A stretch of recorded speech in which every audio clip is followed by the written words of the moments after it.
T20 ప్రపంచ cup one day మైదానం వేదికగా జరిగిన మ్యాచ్లో ఇంగ్లాండ్పై వెస్టిండీస్ జట్టు ఘన విజయం సాధించింది.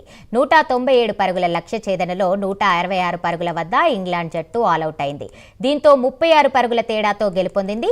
ఇంగ్లాండ్ బ్యాటర్లలో ఫిలిప్ స్టాల్ 30, సామ్ కరన్ 40, జకాబ్ 33 బ్యాటర్లు 21 పరుగులతో రాణించినా ఓటమి తప్పలేదు. వెస్టిండీస్ బౌలర్లలో మోటీ 3 వికెట్లు, రోస్టన్ 2 వికెట్లు, పెషాట్ జోసెఫ్లతో వికెట్ తీశారు.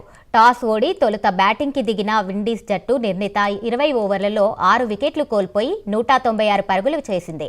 ఫెర్షిన్ రూథర్ఫోర్డ్ చెలరేగి ఆడడంతో కబేరియన్ జట్టు భారీ స్కోర్ చేసింది. ఇంగ్లాండ్ బౌలర్లతో ఆదిల్ రషీద్, జేమీ ఓవర్టన్ చెరో 2 వికెట్లు పడగొట్టారు. జోఫ్రా ఆర్చర్, సామ్ కురన్ తలో వికెట్ తీశారు.